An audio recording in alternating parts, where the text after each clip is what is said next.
રાજ્ય સરકારની જાણ બહાર રાજ્ય સરકારના ગેજેટમાં નોટિફિકેશન વગર જે બિલ્ડરોએ ચોક્કસ પ્રકારની પ્રોવિઝનનું કોમ્પ્લાય ના કર્યું હોય એ બિલ્ડરને સિવિલ પ્રિઝનમાં મૂકવાની જોગવાઈ છે.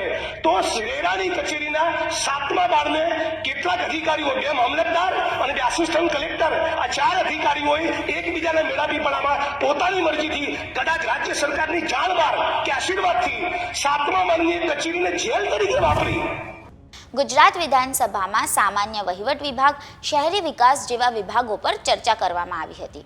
ત્યારે વડગામના ધારાસભ્ય જિગ્નેશ મેવાણીએ વિધાનસભામાં રાજ્ય સરકાર પર આકરા પ્રહારો કર્યા હતા અને નકલી અધિકારીઓ, નકલી કચેરીઓ બાદ હવે નકલી જેલ ચાલતી હોવાનો ચોંકાવનારો ખુલાસો કર્યો હતો.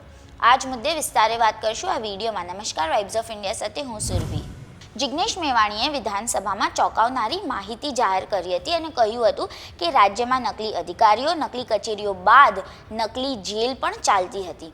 આ નકલી જેલ પણ રેરાના બિલ્ડિંગમાં જ ચાલતી હતી, જેમાં ગેરકાયદેસર રીતે બિલ્ડરોને ગોંધી રાખવામાં આવતા હતા.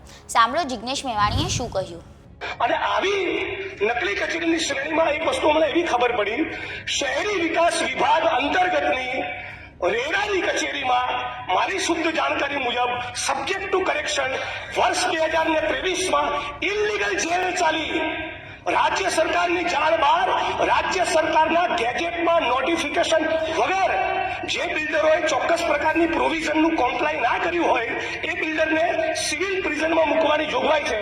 તો રેરાની કચેરીના 7મા બારને કેટલાક અધિકારીઓ, 2 મામલતદાર અને 2 આસિસ્ટન્ટ કલેક્ટર, આ 4 અધિકારીઓએ એકબીજાના મેળાપીપણામાં પોતાની મરજીથી કદાચ રાજ્ય સરકારની જાણ બહાર કે આશીર્વાદથી 7મા માળની કચેરીને જેલ તરીકે વાપરી અને એ જ એમાંના કોન્ટ્રાક્ટર કે બિલ્ડરને ક્યુબિકલમાં રાખ્યા 72 કલાક સુધી. આ ભારતના બંધારણના આર્ટિકલ 21 અને માનવ અધિકારનું સિરિયસ હનન છે. આજે સવાલ થઈ રહ્યો છે કે રેરાની કચેરીની અંદર નોટિફિકેશન વગર કોઈ એક રૂમને તમે જેલ તરીકે કઈ રીતે વાપરી શકો? અને જો આ બાબતે મારી ભૂલ થતી હોય તો માનનીય મંત્રીશ્રી જ્યારે મારી વાતને રિસ્પોન્ડ કરે તો આ સન્માનની ગૃહના રેકોર્ડ ઉપર એ નોટિફિકેશન જાહેર કરવું જોઈએ. એક માણસ, એક બિલ્ડરને 72 કલાક સુધી 3 દિવસ ક્યુબિકલમાં ગોંધી રાખ્યો છે. એનું ડાયાબિટીસ 500 થઈ ગયું માણસનું. એને સિવિલ ગાંધીનગરમાં હોસ્પિટલાઇઝ કરવો પડ્યો હતો.